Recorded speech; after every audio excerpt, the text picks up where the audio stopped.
새벽에 주님 앞에 나온 여러분 축복합니다. 오늘도 하나님의 은혜 가운데 사시게 되시기를 축원합니다. 여러분, 예수님께서 어제 본문까지 보시면, 어제 본문에 보면 예수님께서 귀신 들린 자에게 오셔서 명하여 귀신을 내어 쫓으셨습니다. 또 병으로 고통받고 있는 이들 주님께 데려왔을 때 주님께서 다 고쳐주셨던 것을 봅니다. 그런데 여러분, 예수님께서 이런 능력의 삶을 사셨는데 예수님을 믿는 우리가 기억해야 할 것 중에 하나가 바로 예수님께서 행하셨던 이 모든 일들을 주를 믿는 자들이 똑같이 행할 수 있는 능력을 우리에게 다 주셨다라고 하시는 것입니다. 주님께서 제자들을 부르셨을 때 바로 귀신을 내어 쫓고 병든 자를 고치고 그들에게 복음을 전파하는 그 권세를 예수 믿는 제자들 한 사람 한 사람에게 다 주셨다는 사실입니다. 여러분, 이 일에 대한 분명한 믿음이 우리 가운데 있게 되기를 축복합니다. 송기철 장로님께서 지금 아주 놀라운 치유 사역자로 사역을 하고 계신데, 이 송기철 장로님의 사역의 시작이 바로 이것이었습니다. 주님께서 행하셨던 이 일을 똑같이 오늘 우리에게도 하실 수 있는 능력을 주셨다라고 하는 믿음에서부터 치유 사역의 시작이 된 것입니다.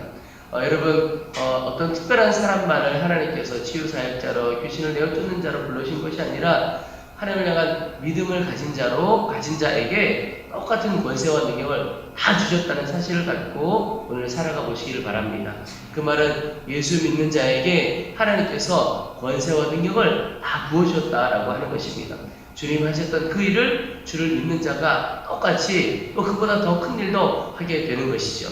그런데 그와 함께, 그 믿음과 함께 우리가 알아야 될 것 하나가 바로 예수님께서 그렇게 능력 있게 살아가셨던 그 능력의 비결이 무엇인가 하는 것입니다. 오늘 말씀에 예수님께서 행하셨던 그 놀라운 일들, 귀신을 내어 쫓고 질병을 고치셨던 그 일들, 어떻게 그런 일들을 힘있게 능력있게 감당하실 수 있었을까? 그 비결을 오늘 말씀하고 계시는데 오늘 35절을 보겠습니다. 새벽 아직도 밝기 전에 예수께서 일어나 나가 한적한 곳으로 가서 거기서 기도하시더니, 여러분, 예수님께서 하셨던 일들은 정말 놀라운 일들인데 주님께서 하셨던 그 일의 비결이 바로 이 35절 한 구절에 있습니다. 주님께서 늘 분주하고 바쁘고 힘든 가운데서도 꼭 지키셨던 것이 오늘 말씀으로 보면, 우리 표현을 하면 꼭 새벽에 기도하셨다, 이런 뜻입니다. 그런 면에서 오늘 이 새벽 기도의 자리에 나오신 여러분 정말 축복하고 또 축복합니다. 근데 주님이 가셨던 이 비결을 조금 풀어보면 이렇습니다. 주님은 늘 기도의 우선순위를 가지고 있었던 분이십니다. 여러분, 기도가 무엇이죠? 기도는 바로 하늘의 능력이 나에게 전해지는 시간이 바로 기도입니다. 하늘의 능력을 갖고 살아가기를 원한다면 기도의 시간을 주 앞에 드려야 하는 것이죠. 기도를 통하여 하나님의 권세가 나의 권세가 되는 겁니다. 우리에게 주의 권세를 주셨다고 하는데 그 약속이 실제가 되는 시간이 바로 기도입니다. 그래서 예수님께서 늘 새벽, 그 이른 새벽에 힘들고 어렵지만 기도하셨던 이유가 바로 그 기도를 통하여만 하나님 아버지의 권세, 하나님 아버지의 능력이 우리 예수님께 부어진다는 사실을 알았기 때문에 그렇습니다. 여러분, 그래서 오늘 이 새벽에 나오신 분들 축복하고 또 우리 모든 성도를 축복합니다. 우리의 삶이 기도로 시작하고 기도로 마무리될 수 있기를 축복합니다. 우리 성도들에게 있어서 이것이 꼭 지켜져야 합니다. 제가 사역을 하면서 참 놀라기도 하고 안타까웠던 것 중에 하나가, 어떤 행사를 진행할 때 분과를 이렇게 세워서 성도들이 함께 섬겨갈 수 있도록 하죠. 그런데 언젠가 행사를 하는데 어떤 분들에게 이렇게 준비를 해 가시는데 일을 맡겨드리는데, 어느 한 분이 일을 맡겨드릴 때 어떤 분이 이거 조금 저는 부담스럽습니다, 이런 표현을 하셨던 모양이에요. 근데 그 옆에 있던 분이 뭐라고 그러냐면, 하라고 할 때 빨리 해, 그러지 않으면 중보기도 분과야, 다 그렇게 얘기하시는 겁니다. 그 말은 힘없고 어려워지면 중보기도 분과 간다, 그런 느낌으로 그분은 말씀하시는 거예요. 근데 제가 절대 그렇지 않다고 말씀드렸습니다.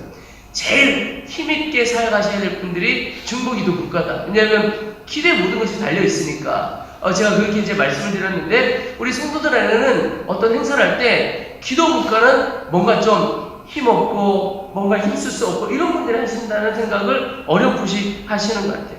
그래서 여러분, 절대 그렇지 않습니다. 기도를 가볍게 외울 것이 아니고 사실은 기도의 모든 것이 달려 있습니다. 기도하는 사람에게 하나님의 역사가 달려 있다라고 하는 것입니다. 저는 그런 면에서 저희 교회 참 감사한 것이 설립할 때부터 많은 분들이 기도로 섬겨주셨습니다.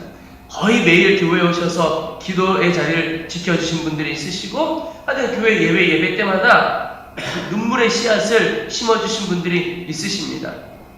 저는 우리 교회가 하나님 앞에 하루하루 섬겨갈 수 있고 이 일을 감당할 수 있는 것이 기도자들을 통해서, 그 기도를 통해서 주님께서 역사해 오신 것이라고 믿습니다. 오늘 말씀에 보면 이 35절 처음에 새벽 아직도 밝기 전에 이런 표현을 하고 계십니다.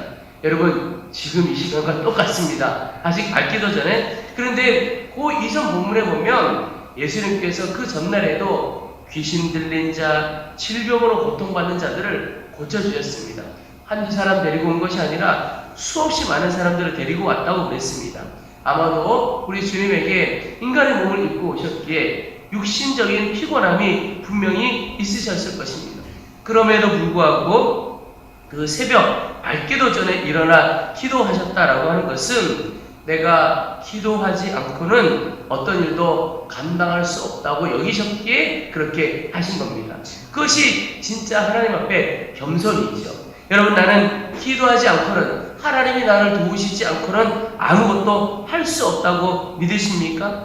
기도 없으면 능력도 없다라고 하는 것을 믿고, 기도할 때만 주님께서 역사하실 것을 믿는가? 그러면 기도할 수밖에 없는 것입니다. 여러분, 기도할 수밖에 없는 우리 성도들 되기를 축복합니다. 교회도 마찬가지입니다. 어느 목사님이 그런 이야기를 하시더라고요. 목사가 설교를 잘하면 사람들이 모인대요. 그런데 교회와 성도가 기도하면 하나님이 역사하신다는 겁니다. 여러분, 저는 우리 교회가 하나님이 역사하시는 교회가 되어지기를 원합니다. 사람들이 오셔서 하나님을 만나는 것이 중요하지, 모이기만 했는데 흩어지고 아무 능력이 없다면 무슨 소용이겠습니까? 기도하는 교회, 하나님의 능력을 보여주는 교회가 진정한 교회이죠. 우리 교회, 또 우리 사랑하는 성도들 한 사람 한 사람이 기도함으로 우리 개인적으로도 하나님의 능력을 누리고 하나님의 살아계심을 드러내는 귀한 교회의 성도들 되기를 축원합니다. 그리고 오늘 하나, 예수님께서 기도를 하실 때 함께 기도하신 것이 아니고 홀로 나가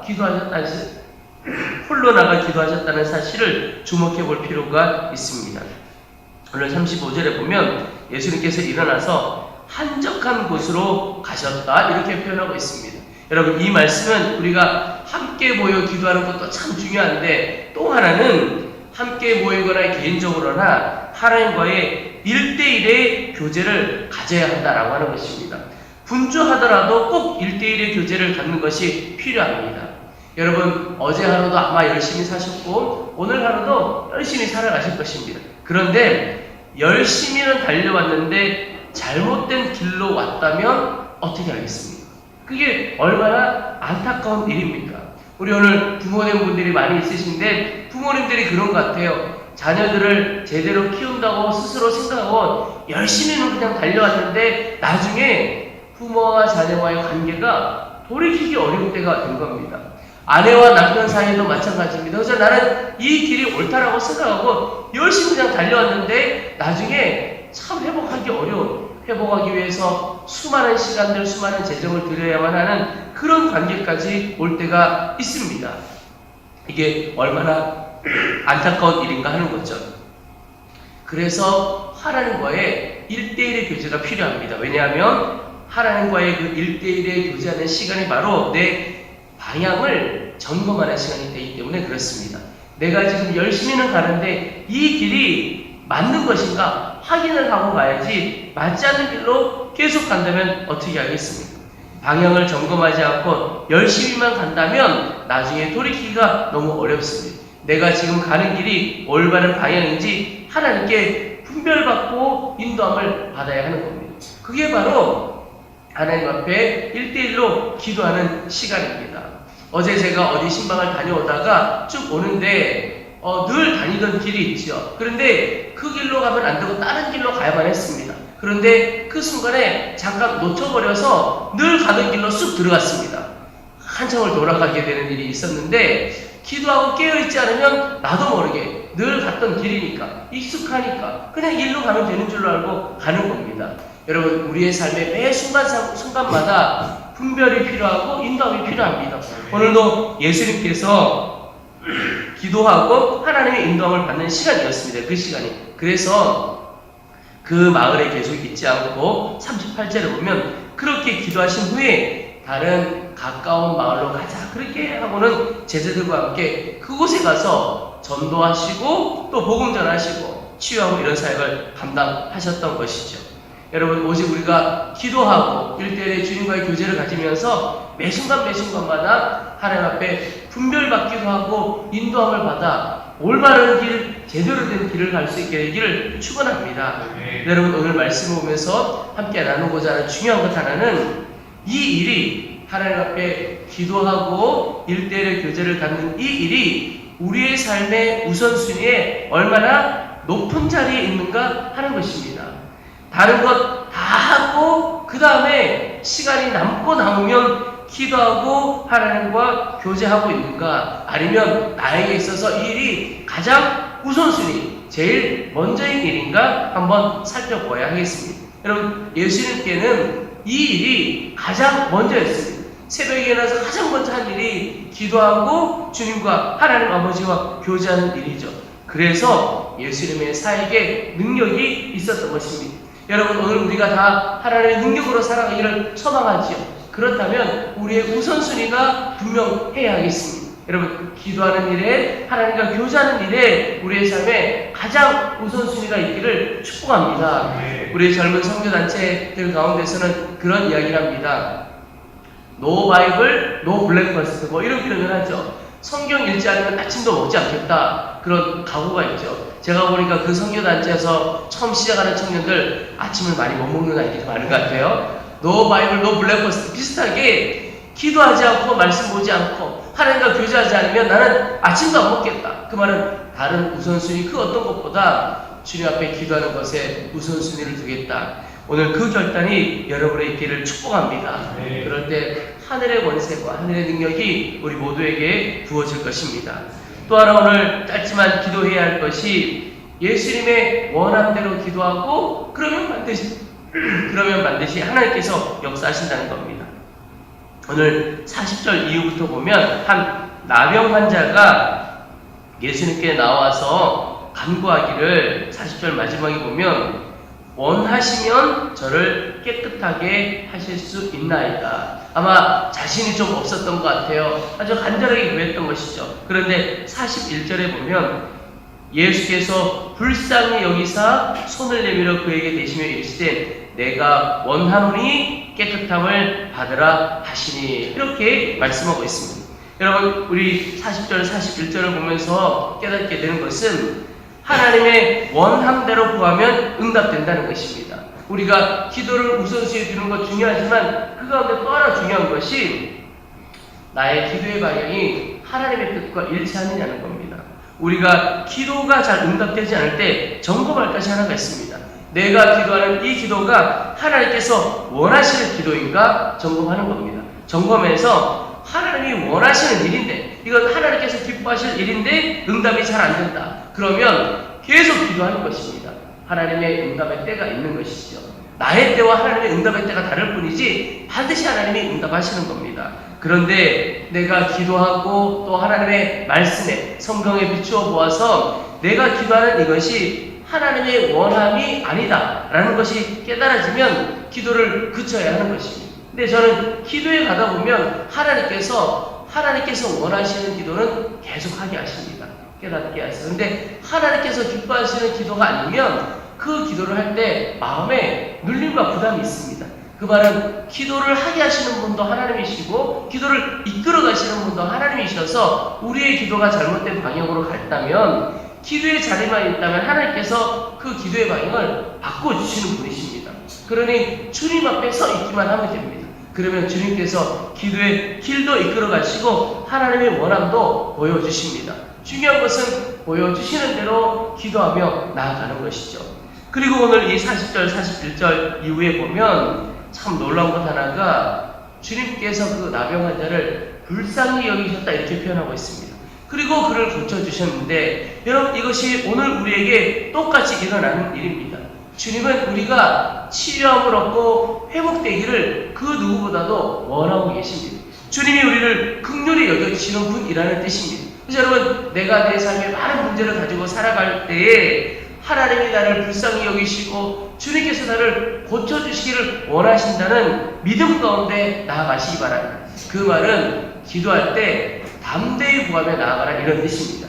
내가 이 기도가 하나님의 뜻 안에 있는 것이라면 주님 앞에 담대히 구하며 나아가는 것입니다. 여러분 제가 아이를 하나 키우면서 하나님에 대해서 많은 것을 깨달아가는데요.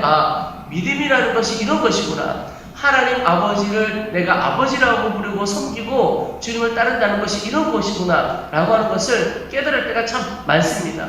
하나님 아버지의 사랑이 이런 것이구나. 그런데 그렇게 깨닫는 것 중에 하나가 바로 담대함입니다. 저희 아들은 저에게나 또는 저희 아내에게 무언가를 구할 때 이렇게 막 불쌍한 눈빛으로 와서 구하고 이런 적이 일평생 한 번도 없습니다.